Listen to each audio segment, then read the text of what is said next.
Good afternoon to one and all present here. Good afternoon to one and all present here. Science is a beautiful gift to humanity. We should not distort it. With this inspirational quote by our Dr. APJ Abdul Kalam, I, N.V. Shushma, Assistant Professor, Department of Chemistry, take this opportunity in welcoming you all for the valedictory session of our FDP on recent trends in green chemistry 2021. On behalf of the organizing committee, I would like to welcome our respected President, Shri Bailappa Sir, Honorable Executive Director, Shri B. Manjunath, Honorable Secretary, Shri Raghav Bailappa, our Principal, Dr. T. Hemadri Naidu, Dean and Director of R&D, Dr. Natraj Kea, Guest Speaker, Dr. Chong, Senior Researchers, Academicians, and distinguished participants. I welcome you all for the valedictory session. Now,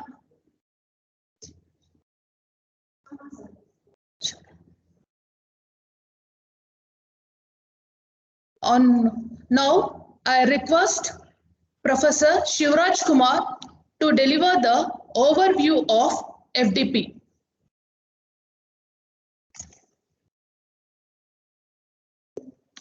Thank you, ma'am. Good afternoon, all. Yes, green chemistry is an approach in chemical science that efficiently uses renewable raw materials, eliminating waste and avoiding the use of toxic and hazardous reagents and solvents in a manufacture and application of chemical products. So, green chemistry is also called sustainable chemistry, focused on design of products and processes that minimize the use of generation of hazardous substance. So, green chemistry is not a new branch of chemistry. It is rather a thought process on existing and new looks and knowledge and design of chemistry in a way that it contributes to the social economy while protecting the environment and human health. So we have selected green chemistry as our FDP topic. In day one session, first session was started with inauguration and Dr. Syed Farag Adil, Associate Professor, King Saud University, gave a keynote speech on green synthesis of nanoparticles, and he elaborated about green reduction of graphene oxide. In session 2, second session was held by Dr. Nagaraju, Assistant Professor, SIT Tumkur. Sir spoke about concept of green chemistry and renewable energy. In day 2, session 1 was held by Dr. Kumaraswamy, Chairman, Department of Industrial Chemistry, Kwok University, Shivamogga, Karnataka. Sir spoke about applications of cyclic voltammetry in research. In session 2 was held by Dr. Shankar G, UGC, Assistant Professor, Department of Chemistry, Jnana Bharati Campus, Bangalore. Sir thought about green synthesis approach, multi-component reactions in liquid crystals. In day 3, first session was held by Dr. Palaniappan, Principal Scientist, Electrode and Electrolytic Division, CSIR CECRI, Tamil Nadu. Sir spoke about electrochemical sensing and catalysis towards a green approach. And Sir elaborated about electrochemical route of synthesis and reduces graphene oxide, that is RGO, from graphene oxide GO. And session 2 was held by Dr. M. Pandurangappa, Professor, Department of Chemistry, Bangalore University, Bangalore. Sir spoke about chemical modification of carbon nanotubes and their applications in electrochemical sensing. And sir briefly explained about cyclic voltammetry. And day 4 in the session 1 was held by Dr. Lalita P, Professor, Avinashi Lingam Institute for Home Science and Higher Education for Women, Coimbatore, Tamil Nadu. Madam spoke about supercritical carbon dioxide extraction, a paradigm shift in extraction technology and sustainability. In session 2 was held by Professor S.N. Sandhu sir, Chief Scientific Officer, Karnataka State Council for Science and Technology, IASC, Bangalore. Sir spoke about biofuel, a promising green fuel. In day 5, today, the first session was held by Dr. Ganga Periyaswamy, UGC Associate Professor, Bangalore University, Bangalore. Madam spoke about greening chemistry with computational tools. Thank you. Thank you, Shivraj sir, for the overview of for giving the overview of FDP. Now it's time to introduce our speaker. I would like to introduce our chief guest, Dr.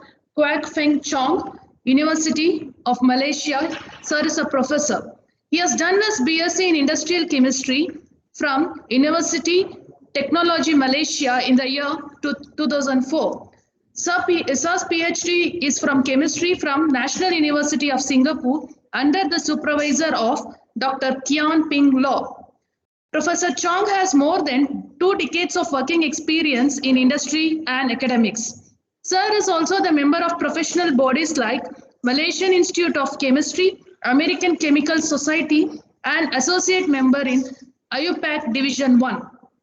His research interests are advanced material, renewable energy, electrochemistry, supercapacitors, biosensors, and corrosion studies. Sir has 74 publications and he has H index of 26 and citation of 1942 in Scopus, and in Google Scholar he has H index of 29 and citation of 2389. His awards are Obelisk World Invention Award along with Platinum Award, Diamond Award, and Gold Award for his work on bio-waste as energy storage supercapacitor in British Invention Show at United Kingdom in the year 2015. For the same work, he has also received gold medal from 26th International Invention and Innovation Exhibition, ITEX Malaysia, in the year 2015, and gold medal along with Green Technology Award in Citrex Malaysia in the year 2015. At 17 Moscow International Salon on Invention and Innovation Technologies, Archimedes, in the year 2014, he has received gold medal for his work, Recycled Spent Battery for Energy Storage Supercapacitor. For the same work, he has received gold for from 24th International Invention and Innovation Exhibition at Malaysia in the year 2013. Apart from this, Sir has received many gold medals, Best Paper Award, and scholarships to his credits for his work. He has 10 research grants as principal investigator. Right now, he is working on optimizing surface chemistry of graphene aerogel towards water pollutants adsorption. It is a grant from Malaysia Torres Science Foundation. Sir has 6 consultation projects. And he's right now, and he's a guide and he's a main supervisor. He has 1 postdoctoral and 8 PhD students. Out of 8 PhD students, 5 are completed and 3 are on.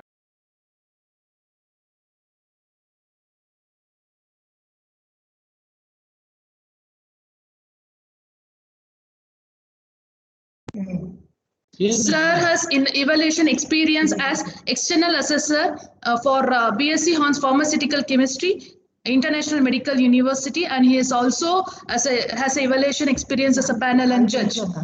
With this brief introduction, now I request Professor Chong to deliver the validity talk on the topic Quest for High Performance Energy Storage in Sustainable Development.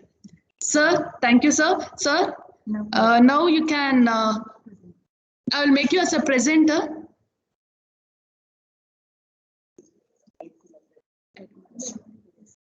Hi, everyone can hear me? Yes, sir. Yes, sir. Sir, just a minute, sir. I'll make you as a presenter, sir. Okay.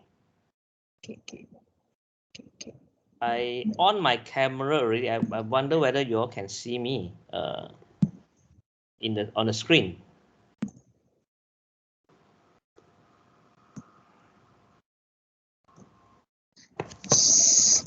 So now you can share the slides, sir. Okay. You all can see that I turned on the camera already. Yes. Hold on. But seems like there's no.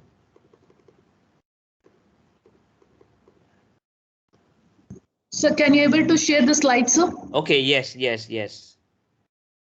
But how come my face is not appearing in the screen? Can you see my face appearing on the screen? Can you guys? No, sir. No. No. Let me try again.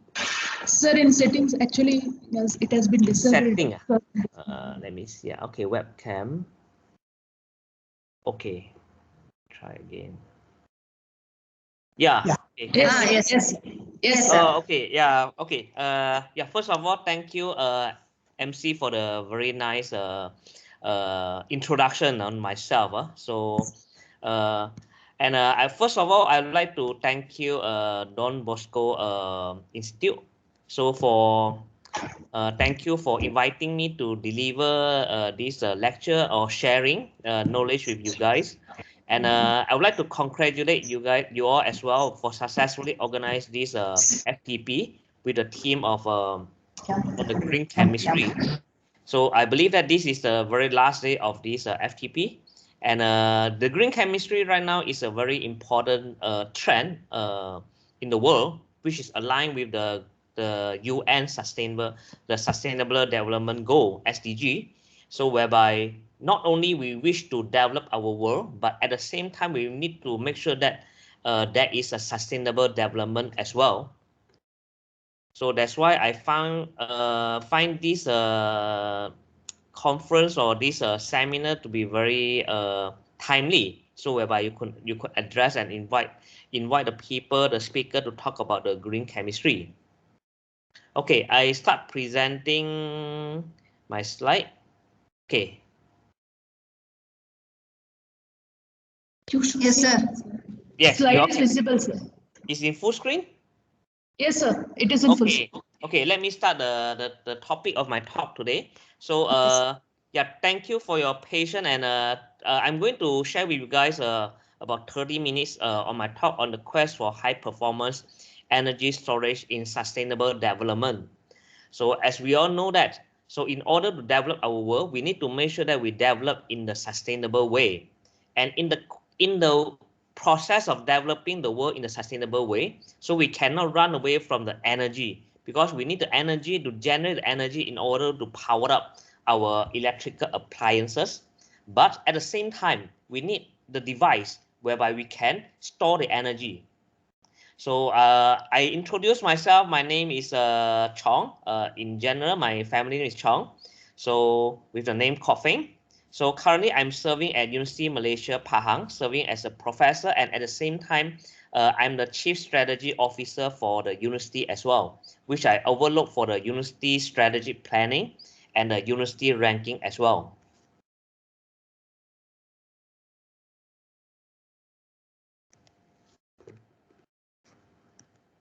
Okay, first I give you some introduction about where Malaysia is. So Malaysia is, you look at the screen, Malaysia is located on the, if you look at the map, it's on the right hand side from Bangalore.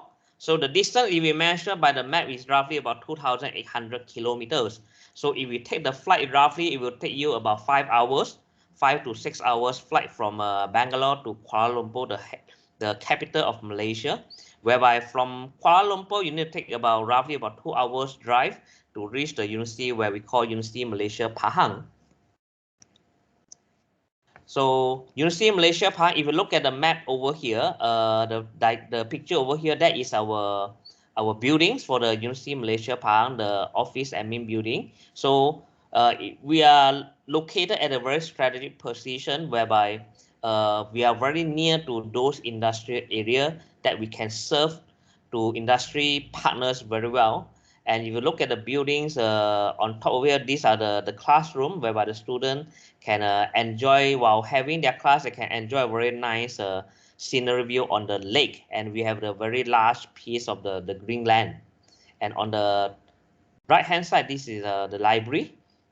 So University Malaysia Pahang, or we call it UMP, it was established in February 2002. So with roughly about 20 years old currently, University Malaysia Pahang, UMP. So we are the technical university which specialize in engineering and technology. Currently, our students, total students, roughly about 12,000 for the undergraduate and the postgraduate. And something that we are very proud of is our graduate employability, because we need to make sure that we have the undergraduate and the postgraduate. What happened to them after they finish their study in UMP? We need to make sure that most of them, they can get a job. And we are very proudly announced that our GE, we call it GE, the graduate employability in 2020. So we can achieve at a percentage of 95.4%, which means that for every 100 graduates from UMP, so 95 of them, they are able to secure a job within 6 months' time. And this result actually has been validated and recognized by QS, the graduate employability rankings. So we have been ranked in the QS GE rankings. And for the research as well, so we have 12 Center of Excellence, we call it COE, to handle for different research, starting from the engineering up to the technology and go down to the social science research. And on the last 2 weeks, the QS World Ranking, they just announced for the ranking for Asia University for the version of 2022.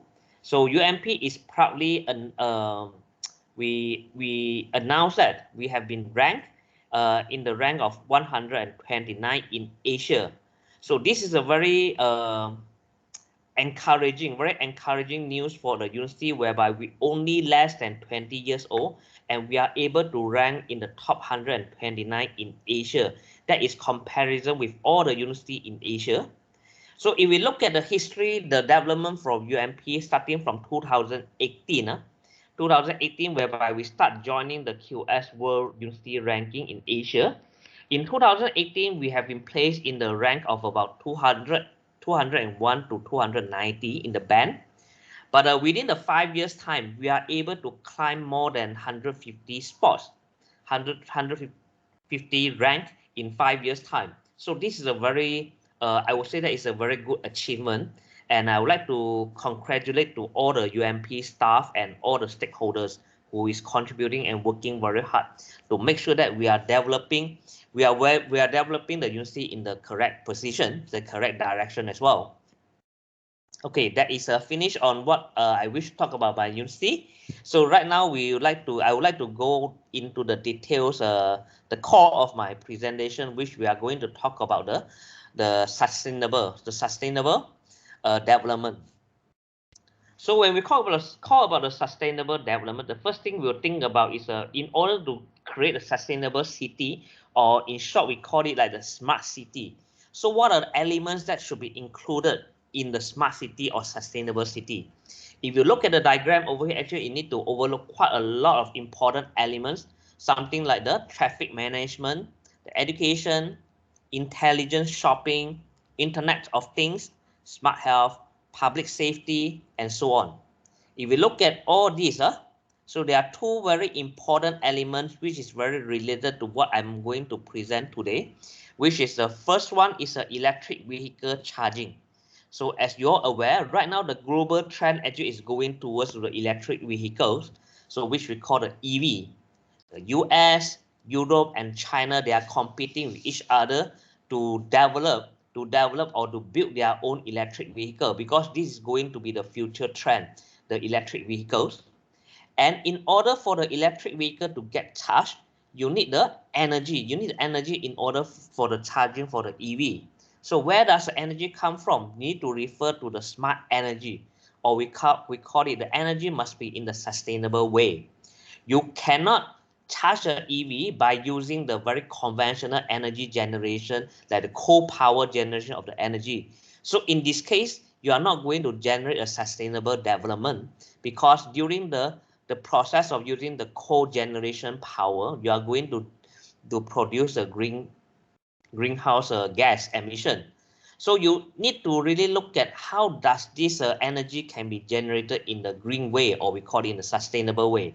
That's why I highlighted these two very important elements, the EV charging and the smart energy.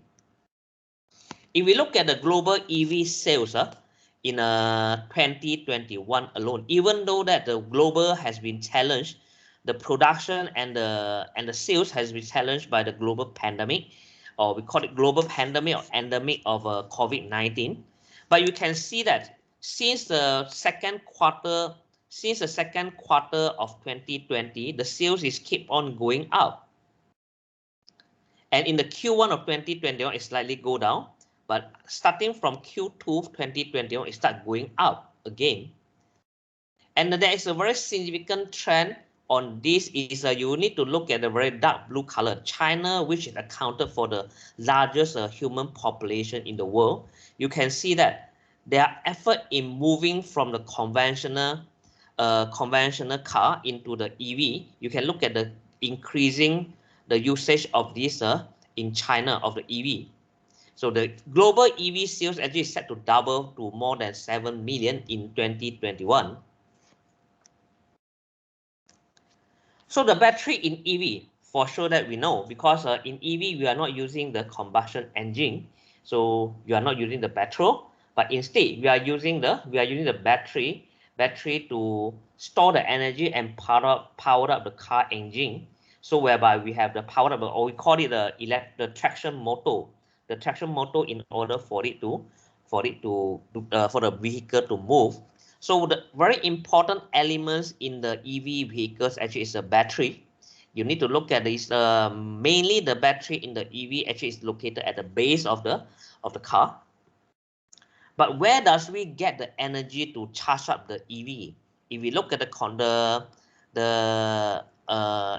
electric or the power supply chain for the energy for the charging in EV, starting from the grid and then the power transmission, that is a conventional one, and then you are going to store in the battery, or we are using the sustainable energy, which we are using renewable power generation such as the solar, or we are using the wind energy.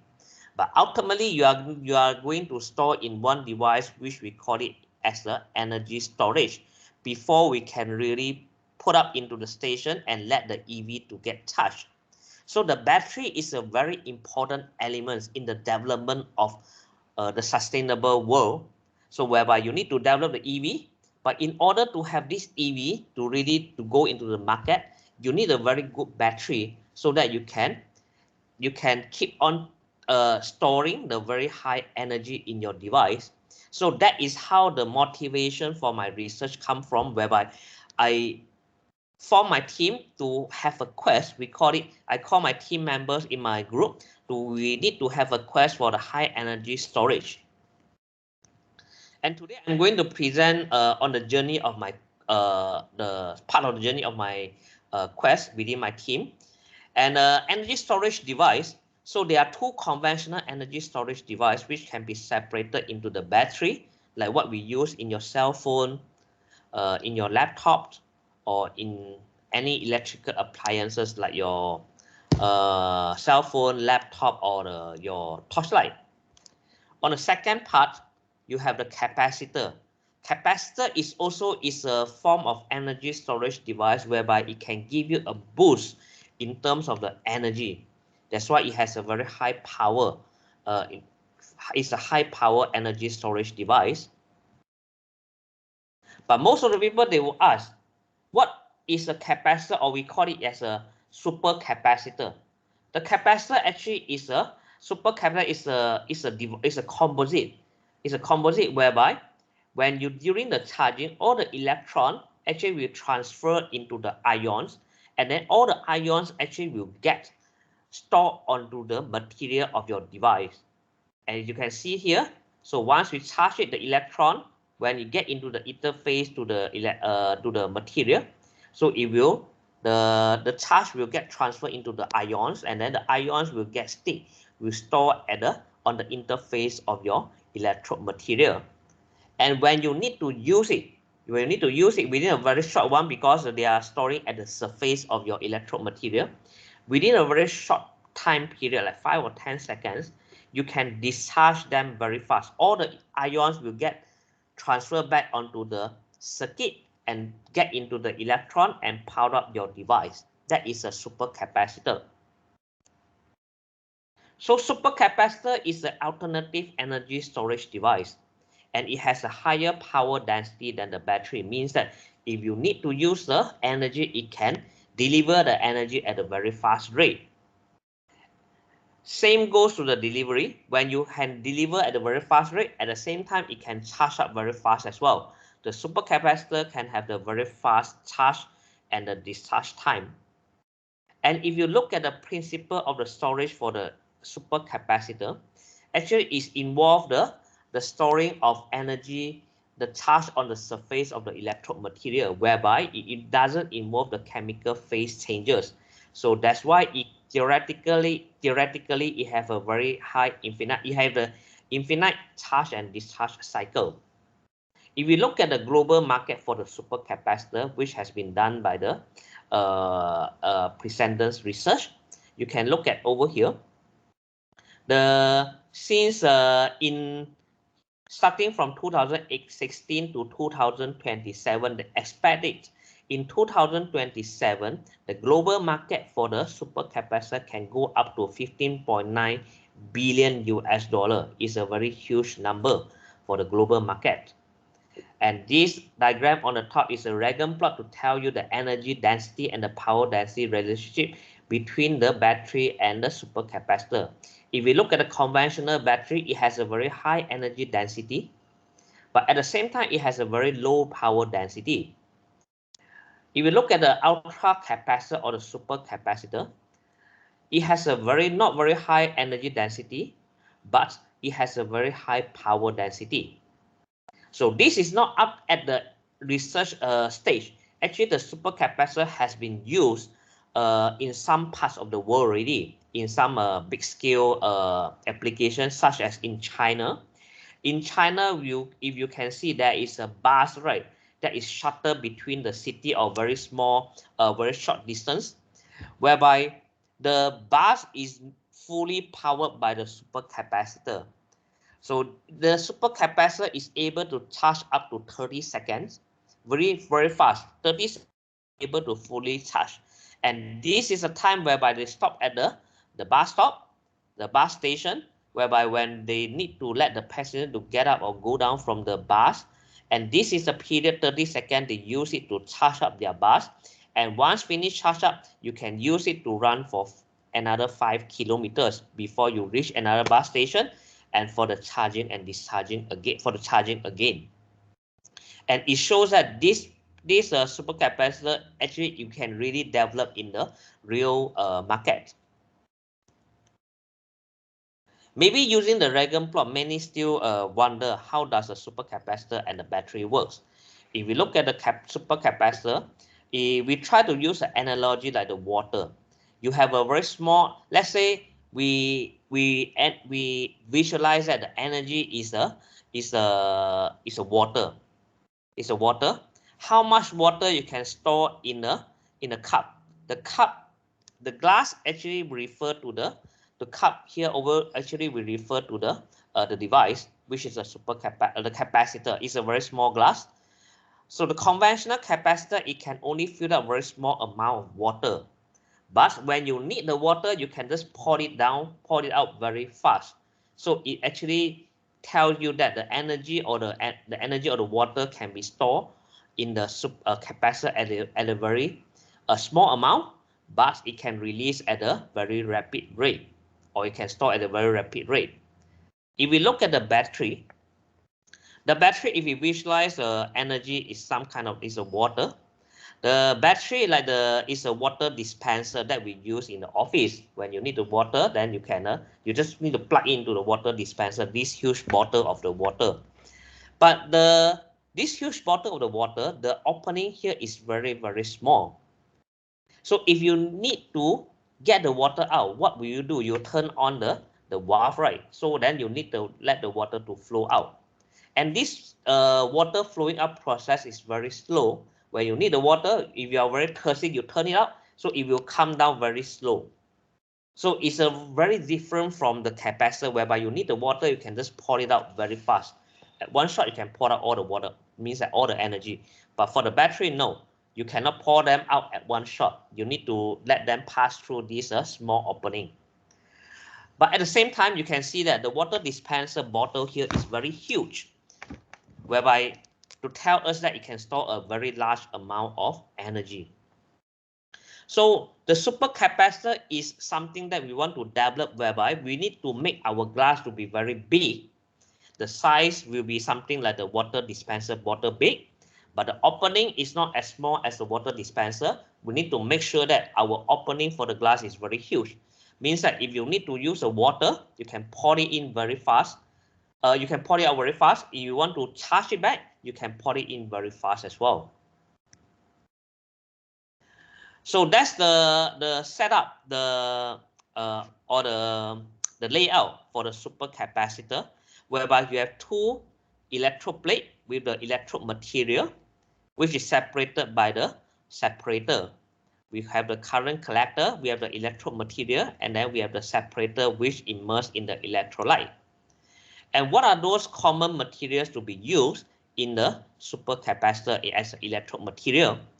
Generally, we use a carbon base, like the graphene, I think, which has been extensively discussed for the previous several sessions.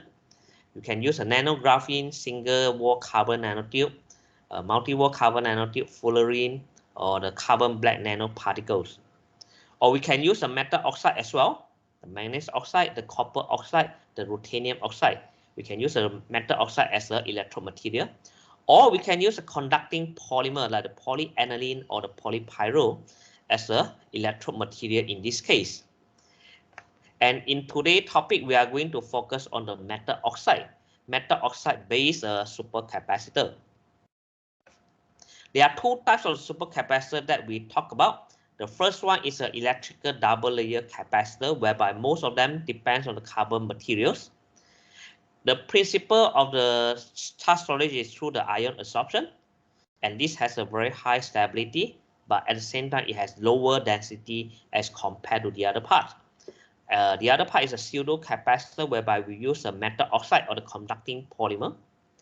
The charge storage is through the redox reaction, and it has lower stability as compared to the carbon-based material. But at the same time, because it involves the electron transfer here, so it has a higher energy density.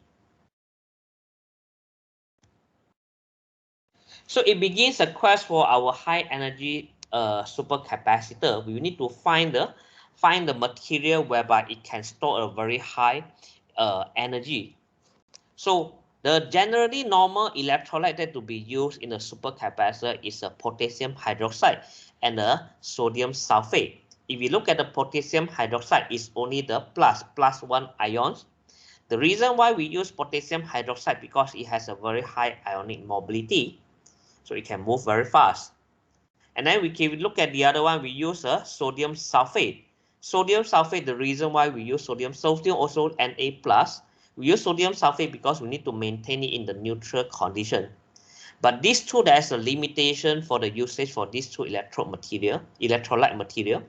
So that's why in the quest for our high energy supercapacitor, our group, we try to find out, because these two sodium and the potassium, we are only utilizing on the +1. are we able to use a high capacity ion such as aluminum ion? The aluminum ion is our target.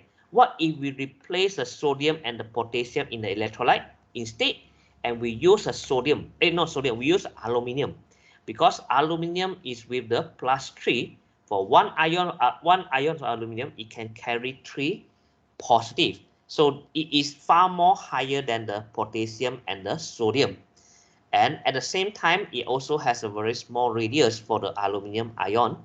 So this is our target. We need to find out the material whereby they can accommodate the sodium, aluminum ion. Then we move on to our first one that we study. We study on the manganese oxide nanostructure.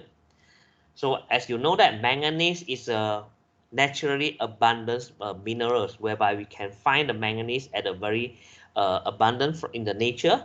Can be found in different phases: manganite, ramsonite, bucerite, so and so on. And these are that we can get it through the mining.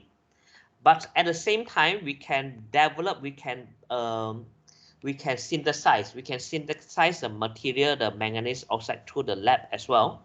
So we can synthesize in the alpha, beta, gamma, and the manganese 2O3 and the manganese 3O4.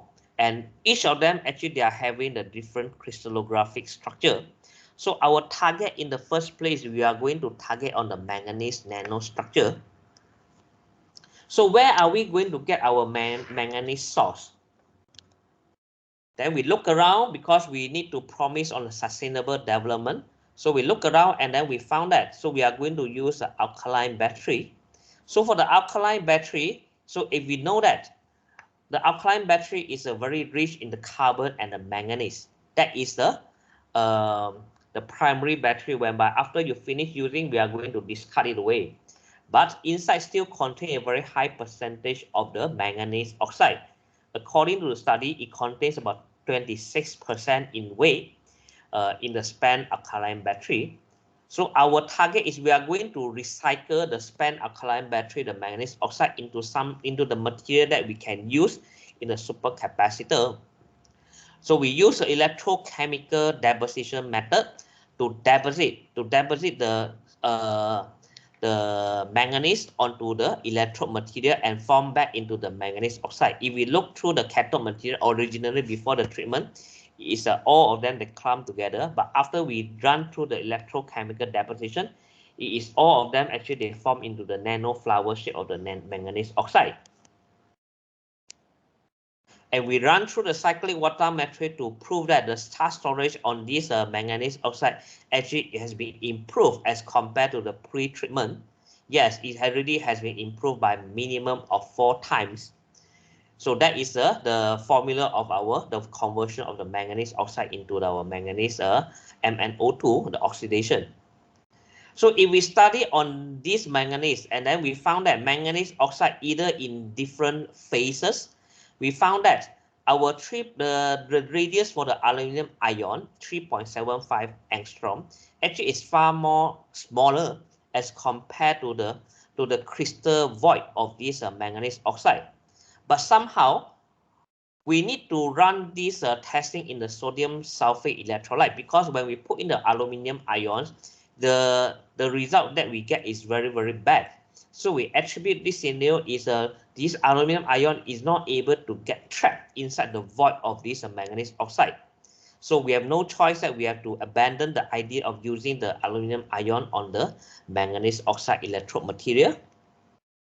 And then we start to think back. So what are those other materials that we need to use? Then we look at the periodic table or the electronegativity table. So manganese is a 1.55. And cobalt. Then we refer back to the cobalt. Cobalt with the electronegativity of, how come there's this one? Okay, cobalt with the electronegativity of 1.88. So right now we turn our target into using the cobalt. So we target on using the cobalt oxide nanostructure. So the cobalt oxide nanostructure has been proven before that can be used as a supercapacitor as well. So in this case, same. Where are we going to get our cobalt? Then we turn into the sustainable resources, whereby we need to look at the lithium-ion battery that has been found abundantly nowadays, because we are using a lot of electrical appliances. So we look at the lithium-ion battery. Inside actually contain the cobalt. Lithium cobalt oxide is one of the electrode material in lithium-ion battery. So according to the study, so we can find a very huge percentage of cobalt, which is roughly about 20% in the spent lithium-ion battery.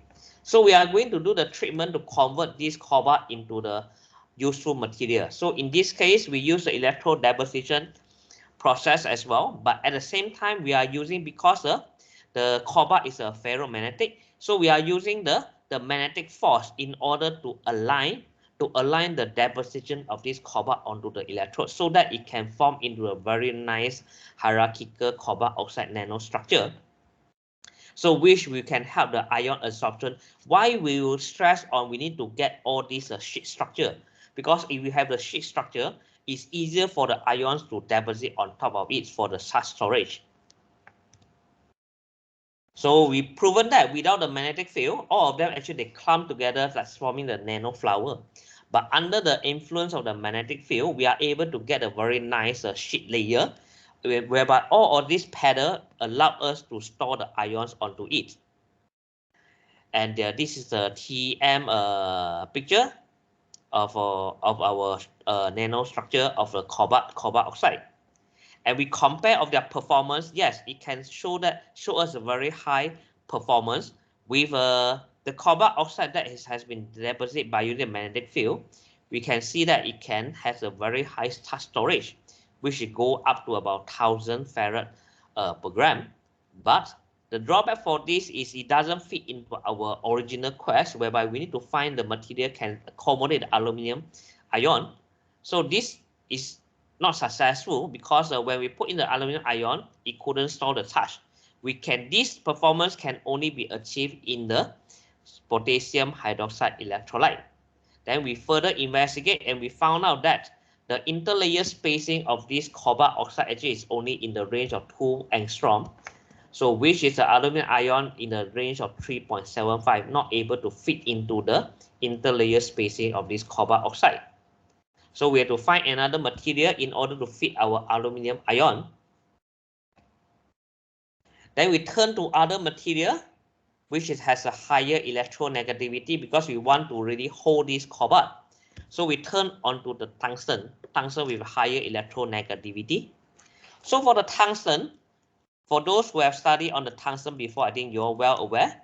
Tungsten, mostly we can process the tungsten oxide. So tungsten oxide we can form in the different nanostructure morphology for the tungsten oxide. So in this case, we are going to form the monoclinic phase of the tungsten oxide. Up to date, until now, we're still searching for the sustainable source to get the tungsten oxide. So at the beginning, we have no choice. We need to use the commercial, which is the chemical precursor, which is the tungsten chloride. Under the hydrothermal, then we form onto the tungsten oxide, which is the monoclinic phase. And then this is the morphology. We call it a nano engine shape. Then we run through the electrochemical performance, and we found out that on different electrolyte, we found out that the aluminum ion is surprisingly, it has a very high diffusive effect in this tungsten oxide nanostructure. So what do we mean by very high diffusive? It means that this aluminum ion really can diffuse within the structure. We are very happy about it, because it doesn't mean that it only attaches onto this material. It can really diffuse, can get trapped and diffuse within the nanostructure of this tungsten oxide. Then we kind of study why it really can go in. Then we run through the in situ study to find out about the interlayer spacing as well. So we found out that the interlayer spacing of this tungsten oxide actually is at a 3.80 angstrom. So we compare on different electrolyte material. We try on the lithium, sodium, magnesium. All of them couldn't work very well with the tungsten oxide, but except for the aluminium. The aluminium can work very well, whereby you can generate very high specific capacitance energy storage. So the reason why is because we attribute it to the very fit void diameter as compared to the rest. The 3.8 angstrom for the void diameter for this tungsten oxide can fit very well on the with the aluminum ions. And during the charging and discharging process, we can find that there's a contraction on the compression of this interlayer spacing to prove that actually this ion really can go in or come out from this interlayer spacing. But we are not happy about it yet, because the result seems here 300 over is not really very high. Then we try to add in some very high conductive material, whereby we add in the RGO reduced graphene oxide. During the synthesis, we add in the reduced graphene oxide, and you can see from the TEM that the reduced graphene oxide as a support, whereby this tungsten oxide can grow onto the surface of this nanographene, or we call it the RGO. And from the XPS, we can see that there's an interaction between the tungsten oxide and the graphene. And you can find that the performance as compared to just now about 300 over for the tungsten oxide, if we add in the W3, all these codes actually represent the different amount of tungsten oxide that we add in compared to graphene. If we compare the tungsten oxide only, the result actually is almost double up. So means that we can find that actually we are, by adding the reduced graphene oxide, we can increase the performance of this tungsten oxide in the aluminum ion electrolyte. And the same behavior that we observe, actually the aluminum ion can go in or come out from this interlayer spacing of the tungsten oxide. And we try to derive why we adding the graphene oxide we can increase the performance. Then we study the diffusion of this tungsten aluminum ion within the structure of this tungsten oxide. So we found out that the diffusion for this tungsten for the aluminum ion in the pure tungsten oxide is only a 4.89 times 10 to the power of minus 12 cm squared per second, whereby it is almost I would say that about increased about 18 times if we add in the RGO. Means that we are increasing the diffusion of this aluminum ion within the structure of this tungsten oxide. So right now we can claim that the platform or the RGO act as something the platform to provide the very fast diffusion channel for the tungsten oxide. And we want to make sure that it can be devised into some device. So we make assembly into the device, whereby we have one side is RGO, and then the other side is a tungsten oxide. And we run through this preliminary study, and after that we run through the several study on the capacitance. We need to make sure that it can withstand a very high charging and discharging, whereby it can continuously charge up to 12,000 cycles, as compared to normal lithium-ion battery can only charge up to about 3,000 times. And then in terms of the energy, we can achieve about 28.5 watt-hour per kg, and we are able to use this to power up some light. That is because we are using a very thin layer, so that is a very promising starting in order for us to use this tungsten oxide to accommodate the aluminum ion. The quest for the high energy supercapacitor we need to be continued, because at the moment we're still searching for the sustainable source to get this tungsten oxide, because as compared to manganese and the cobalt, so whereby we use the lithium-ion battery and the spent alkaline battery. In this case, we need to search for the sustainable source for this tungsten oxide. So I'd like to introduce my all the results couldn't be possible without the help from all my group members. So this is me. We are having the group dinner together with all the group members. My postdoc, Dr. Goma, Yasin from Palestine, Dr. Abdullah, Dr. Tauji, Dr. Huda, Wansin, SP, and we have Geraldine, Dr. Ali, Dr. Rubai, Islam, and Amy, who are not in the picture. So these are all the team members in my group. And on the last one, thank you very much for all your attention. So I put up the photo over here to kind of my memory during my time when I traveled to the Don Bosco Institute of Technology in 2018, whereby it has been a very memorable journey for me. So for those who have questions regarding, I welcome. You have any question, you can just write in to my email, or if you are interested in my research work, you can scan the QR code here, or you can click onto my Google site to explore more about my research work. Okay, with this, I end my presentation here. So I pass back the floor to MC. Thank you very much. MC. Thank you very much, sir.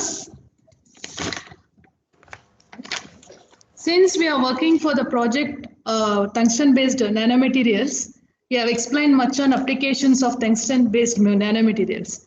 Thank you very much, sir. We will definitely try to work for the better applications. Thank you very much for spending your valuable time and sharing your insights of research knowledge and exchanging the ideas with our participants. On behalf of management, principal, dean and director, Department of Chemistry, and on my behalf, as a token of gratitude, we are sharing the appreciation certificate. Please accept it, sir. Just a moment, sir. We are sharing.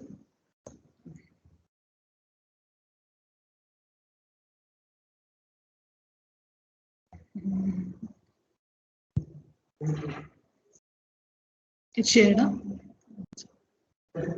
Yes. Sir, please accept it, sir. Okay, thank you very much. Thank you very much for the nice certificate. Maybe you can email to me afterwards for these electronic copies. Yes, sir. We will be mailing you, sir. Okay, Dear thank you very much. Please post your queries in the chat box.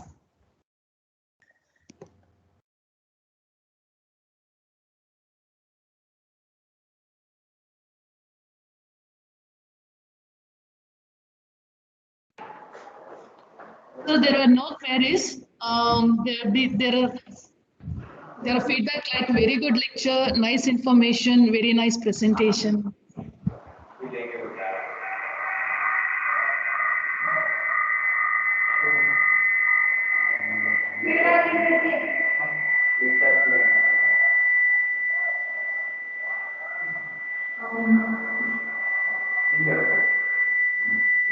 ಏನಾಯ್ತು ma'am?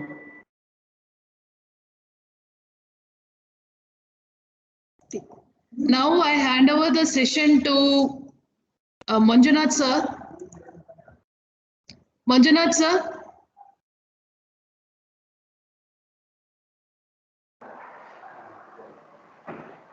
Yes, ma'am. Sir, if you have any words to say, you can say it, sir. Okay, thank you, ma'am. A very good afternoon, all. I deem it is a great pleasure and privilege to propose the vote of thanks on this memorable occasion. First, we would like to thank our beloved management, principal, and dean and director R&D for their continuous support for organizing this FDP. We thank our valedictory chief guest and today function keynote speaker, Dr. Kwok Feng Chong, Professor, Faculty of Industrial Science and Technology, University of Malaysia, Pahang, who despite his busy schedule has found to grace this occasion. Thank you so much, sir. Thank you, Professor Chang, sir. Thank you for the invitation. Thank you. In the chat box. 1 minute, ma'am. I thank my respected colleagues and organizing coordinators, Dr. Shubha JP, Professor Krishnaveni, Professor Sushma, Professor Shuraj Kumar, and technical team Mr. Bharat, Devraj, Krishnan, who have worked hard to ensure that this occasion become a memorable success. Thank you so much, all of you, my dear colleagues and organizers. And last but not the least, I thank all the participants for your valuable patient listen cooperation in making this function a resounding success. Thank you all the participants. Thank you so much. Thank you all. Now hand over the session to the Professor Sushma. So there is a question in the chat box, sir. That is, what is the growth percentage of EV in Asia?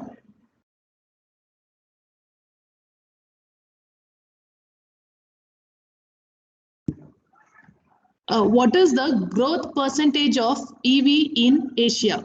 Okay. Allow me to answer for this question. Yes, sir.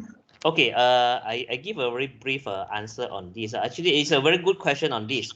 For the EV, in Asia, we can see that there is a very huge the difference between the EV usage in the country, whereby we can see that the EV in China that has been growing very fast, whereby the EV, especially in the Southeast Asia, they are growing quite slow. We are still at the very beginning. Of moving into the EV, as compared to like some country like Europe, because the European country, most of they have the target. They have the target by the year of example, like in certain countries they have a target by the year of 2030 or 2040 or 2050. They need to replace how many percentage of their car to be in the EV mode. But in Asia, we can see that up to now, I don't have the figure on what is the growth percentage, because there is really a huge difference in terms of from country to another country. But what I would like to say here actually is that is something that we couldn't. It's a global trend, or it's a global force for this that we couldn't stop. The EV itself actually right now, as long as we can overcome the bottleneck of finding the sustainable energy to power the EV. So I believe that the growth of this EV will be growing very, very fast.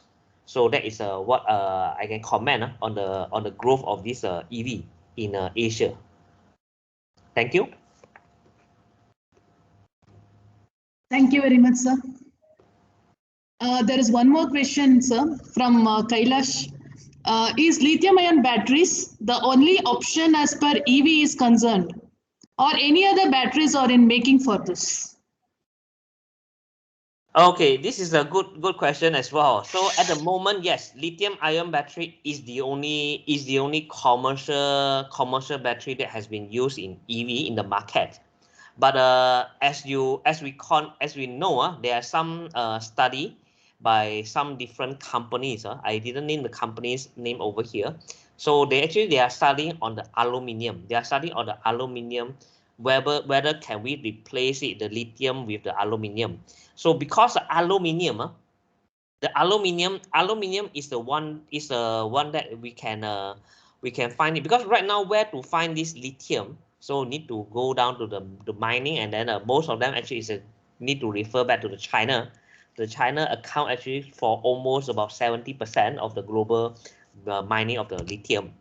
So that's why all the companies, they are finding, is there any other option for this the replace the lithium-ion battery. But at the moment, no. The nickel metal hydride, yes, nickel metal hydride has been used before this as the battery as well. But due to the performance, so right now the nickel metal hydride is not really popularly being used, because you need to really use the metal over here. We refer to the rare earth, the mixed metal, which refer to the different percentage of rare earth.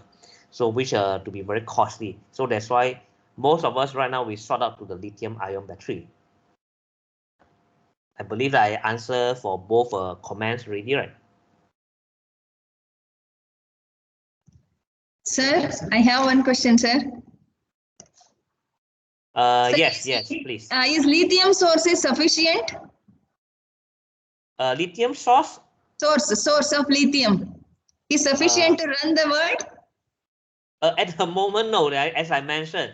So they have run a study whereby most of the lithium, actually right now, of course, US, Australia, they have some lithium, but when we really need to go down to support the global consumption of this lithium into the EV, yeah. So it's not enough. You need to go to the China in order to get a sufficient supply.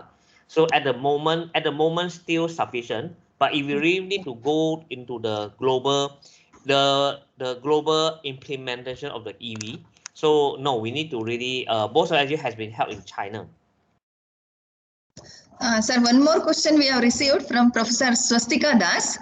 What is the role of nanoparticles in manufacture of batteries? Do they act as catalyst of electrode materials? Can we use green nanoparticles? Yes, the nanoparticles, most of them, because as we know that we can increase the surface to volume ratio. So for one nanoparticles, the surface actually get exposed to all these electrolyte or to the ions actually is higher as compared to the we call it non-nanoparticles, to the bulk material. So this is a part whereby you can increase the efficiency of the battery. And are we able to use okay, they act as to increase the surface area, and at the same time actually we can they can act as a catalyst as well. Yes, they can act as a catalyst in the electrode material, because for some of the material actually they can really perform better in the shape of nano. So can we use a green? Yes, green this only is one of the way. So means that the source of these nanoparticles, you get it from the green sources. Can. So that is even better. But in terms of the cost, I think will be higher, because end of the day you want to put it into the market, you need to consider about the cost. Sir, one more question we have received from Dr. Supriya. Why do graphene show lower capacitance value than the biomass derived porous carbon though having good conjugation? Why do graphene show lower capacitance value than the biomass derived porous carbon though having good conjugation? Okay, yeah, I think that is depends on what kind of graphene that we are using. So if we talk about the graphene, actually refer to the large sheet of this the conjugated carbon network. So the reason why for this graphene having the lower capacitance, theoretically carbon should have higher capacitance than any other carbon material. The reason why porous carbon having the higher performance could be due to the surface area, because of carbon is porous, as what has been mentioned, the porous carbon. But if we are try to consider that you are using the graphene is not in the large sheet, because when we talk about the graphene, it's a very huge large sheet of the 2D sheet. But if in this 2D sheet, you can break it down into the very small sheet. I believe that the electronic behavior, which is higher electron conductivity on the graphene, definitely will produce a higher performance as compared to other material. In this case, maybe the graphene that has been used is in the very huge sheet. So try to break it down into smaller sheet. So in this case, could be getting the better performance.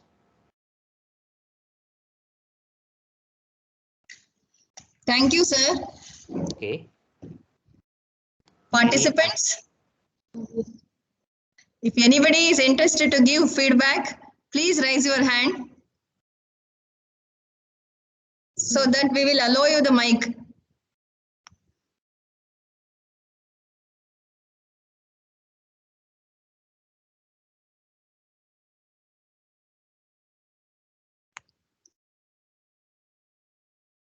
Somashekar, sir. You can unmute Hello. your mic, sir. Yeah, ma'am. Thank you, madam. Thank you for allowing for me. Very good. Actually, I thank for the organizers for organizing a very good FDP program. So I have attended for only 4 to 5 sessions. Among that, one of the talk from Feng Chong sir was talk was very nice. Actually, sir, we impressed a lot, sir. We are looking for such kind of talks from you, sir. And also the talk from Kumaraswamy sir talk was excellent. Thank you very much for organizers for organizing such kind of FDP. Thank you very much. Thank you, Somashekar sir.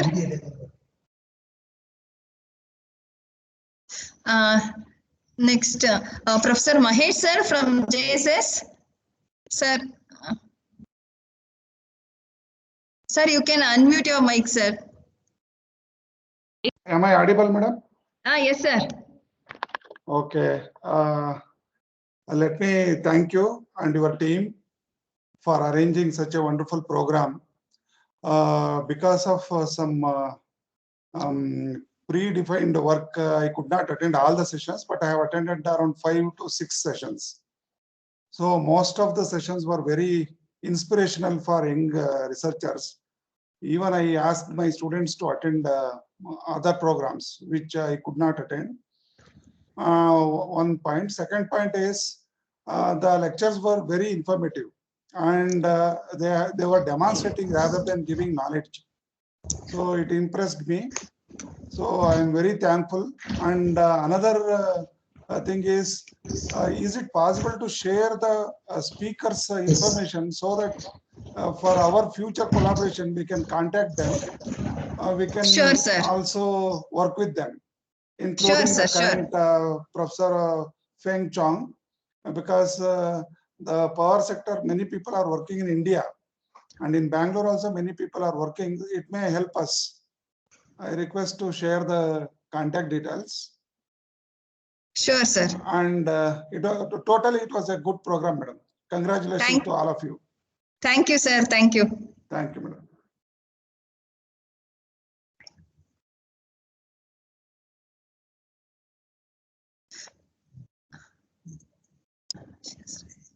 madam. Next, Professor Swastika Das.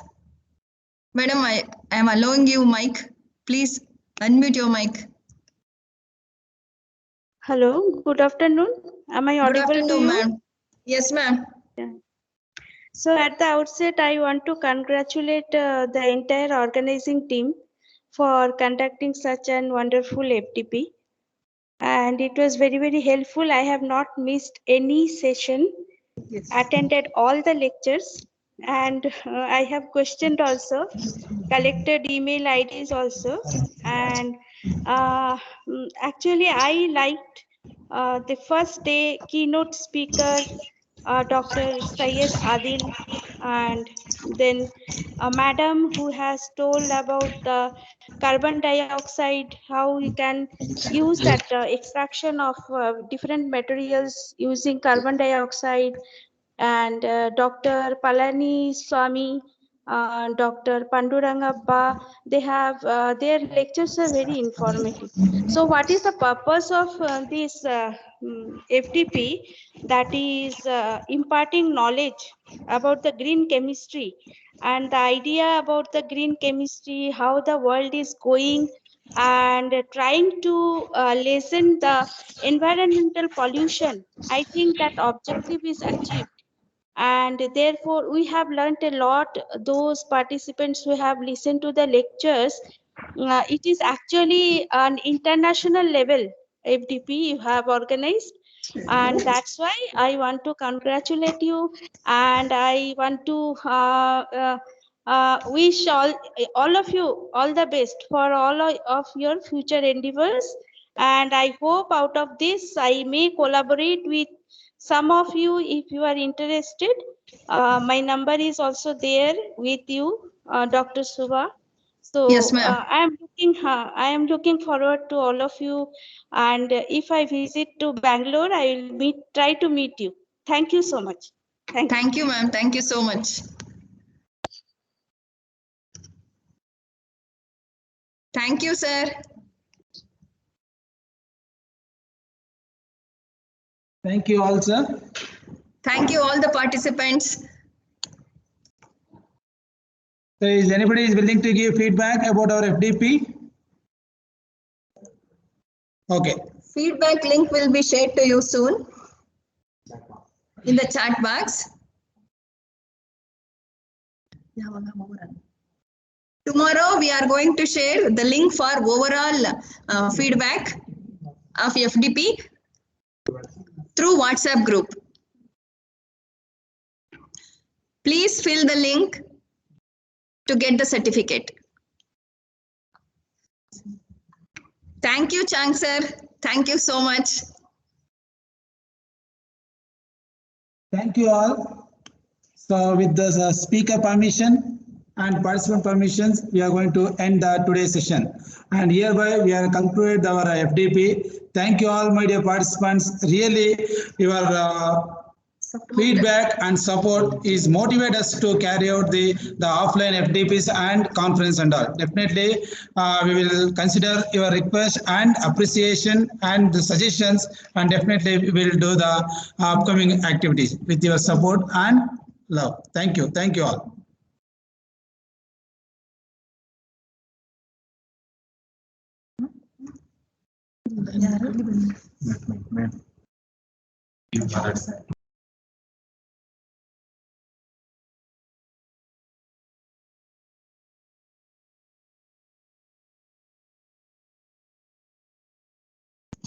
Prasanna Kumar sir. Prasanna Kumar sir, I am allowing you mic. Please unmute yourself. Thank you, Manjunath sir, for having organized a wonderful FDP. Really, you have chosen really trustworthy as well as the fruitful spokesperson for this FDP. Really, some of the topics are really eye-opening sessions for the budding researchers. Thank you for the entire team for having organized a wonderful FDP. Thank you, sir. Manjunath. Thank you so much. Special thanks to Manjunath. Yeah, thank you, Prasanna sir. Thank you, Prasanna sir.